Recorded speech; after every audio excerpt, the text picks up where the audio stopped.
ये आइडिया यहाँ से आया कि हमने देखा कि जो यूथ है वो काफ़ी कंपटीशन में, जॉब के स्ट्रेस में है। तो सोसाइटी में लोग ऐसे हैं जो निगलेक्टेड हैं, उनका ध्यान कौन रखेगा। यूथ में एनर्जी भी होती है, अब वो अपने करियर के बारे में सोचते सोचते अगर वो थोड़ा सा अपना टाइम इधर भी बिताएं तो उनका भी स्ट्रेस लेवल कम होता है, उनके एक मूड भी इम्प्रूव होता है, उनको कुछ लगता है कि हमने को अच्छा काम किया तो उनका माइंडसेट अच्छा होता है। तो ये थिंक ऑफ अदर्स एक्सपीरियंस से आया आइडिया, वहाँ से आया। देखो, मैं ना एक चीज़ जो कहना चाहता हूँ वो मेरा ख्याल ये है कि real education is what is left behind after you have forgotten what you were taught in the classroom. Classroom में बड़ा कुछ पढ़ाया जाता है, वो काम आता है नहीं आता, that is a different thing. But जो मॉरल वैल्यूज़ की बात करी थी मैम ने, एक मेरे टाइम पर मॉरल साइंस और एक होता था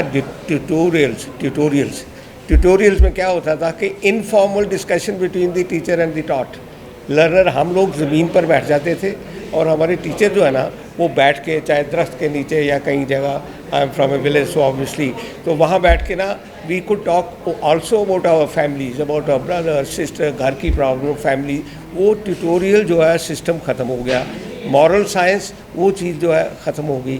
तो दूसरी बात जो यूथ की प्रॉब्लम है, मेरा ख्याल है कि यूथ अपनी जो एबिलिटीज़ हैं उनको रियलिस्टिकली असेस नहीं कर पाते। दे आर पुश्ड, टीचर ने कह दिया, यारों दोस्तों ने कह दिया, रिश्तेदारों ने कह दिया, मीडिया में चल रहा है कि ये हो रो, वो करो, BCA करो, वहाँ करो, ये करो, ऑल काइंड ऑफ थिंग्स।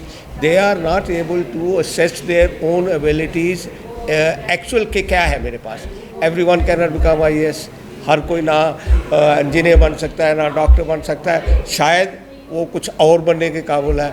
वो उसको रियलाइज़ करना what I am good at, और ये उस उम्र में 10+2 के बाद इतनी अकल आ जाती है कि youth can understand what they are good at. जिसमें ठीक हो वो करो, क्यों करना है जो जिसमें आपको स्ट्रगल करके सारी उम्र लगे रहना है। ठीक है ना।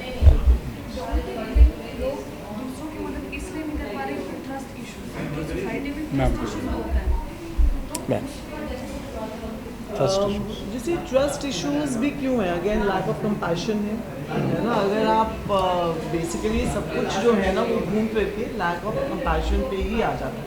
And which is why I too जो हमको इनिशिएटिव हमको लगा हमको ज़रूर इसको स्प्रेड करना चाहिए, इसको इंट्रोड्यूस करना चाहिए, उसके पीछे आइडिया ही सारे यही है कि आप एक दूसरे पे ट्रस्ट कर सकें, आप एक दूसरे के लिए कुछ कर सको। क्यों हम ट्रस्ट नहीं करते, हमें लगता है कि हमसे कुछ मांग ना लेके। That is the biggest problem that you have. अगर हम यही सोच के चलें कि नहीं ये हमसे और कुछ नहीं चाह रहा, बस हमसे 2 मिनट के लिए अच्छे से बात करना चाह रहा है, तो I think that's where the trust issues will end. जैसे आपने बताया था social science related to this कि हमको स्कूल्स में सिखाई जाती है, बट अभी ये वो चीज़ नहीं है। बट आपने ना पेरेंटिंग भी important. Of course, parenting is very important. अब I'll give you an example. हमारे अपने घर में, मेरे अपने घर में मेरे 2 बेटे हैं, एंड आई डोंट थिंक कि वो दोनों आज तक कभी किसी डोर से कोई दरबान होता है, इवन टोल पे जब वो रुकते हैं तो आई डोंट थिंक वो बिना ये पूछे कि भैया कैसे हो, थैंक यू करे बगैर नहीं निकलते। And I feel very proud of it कि वो दोनों इस तरीके से उनकी अपब्रिंगिंग हुई है। एंड आई थिंक उनकी देखा देखी उनके फ्रेंड्स ने भी अब करना शुरू कर दिया है।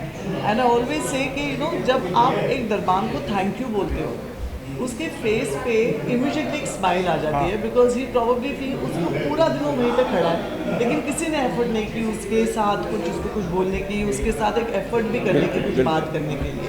तो ये छोटी छोटी, इसमें कोई बड़ी चीज़ नहीं है। Even I2 as an initiative is not something which is path breaking, or it is not something which is like rocket science. It is a very very basic idea, but वो होता है ना कि सबसे जो छोटी छोटी चीज़ें होती हैं उन्हीं को बार बार बोलना पड़ता है ताकि वो लोगों के घर में, दिमाग में, दिल में प्रॉपरली हमेशा के लिए घर कर जाए। जो मेंटली अभी डिस्टर्ब रहती, चाहे वो रिलेशनशिप है, कोई भी चीज़ है, वो एक दिन होता है कि हमें पीस चाहिए, हमें सोचा है पहाड़ पे जाने, वो दूसरे को शेयर नहीं कर पाते हैं चीज़। तो इसमें उनका क्या क्या, this is the spiritual man here, I think he will answer this. Youth को ना आजकल बैलेंस करना है बॉडी, माइंड एंड सोल के बीच में। फिजिकल फिटनेस, माइंड को शांत रखना और मेडिटेशन। आजकल क्योंकि चैलेंज ज़्यादा आ गए, सोशल मीडिया चैलेंज आ गया। पहले हम कहते थे ध्यान लगाना, मेडिटेशन करना बड़े बुजुर्ग करते हैं, अब स्कूल में शुरू करना चाहिए, क्योंकि इतना ज़्यादा कंसंट्रेशन की ज़रूरत है और शांति की ज़रूरत है, और इतना ज़्यादा ओवरफ्लो ऑफ इंफॉर्मेशन है।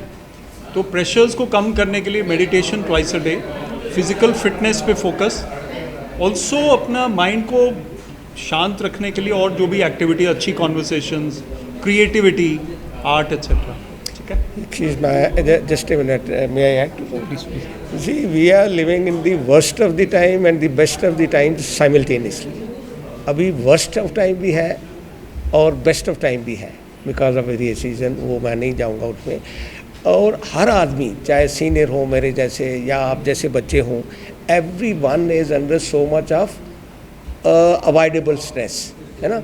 तो उस हालात में बच्चों को अपने आप को, जैसे विवेक जी ने कहा कि सोचना, अपनी फिज़िकल फिटनेस, मेंटल फिटनेस, अपनी realistic point of view, Lala land में नहीं रहना, दुनिया में सिर्फ एवरीथिंग इज़ गुड, वो नहीं है।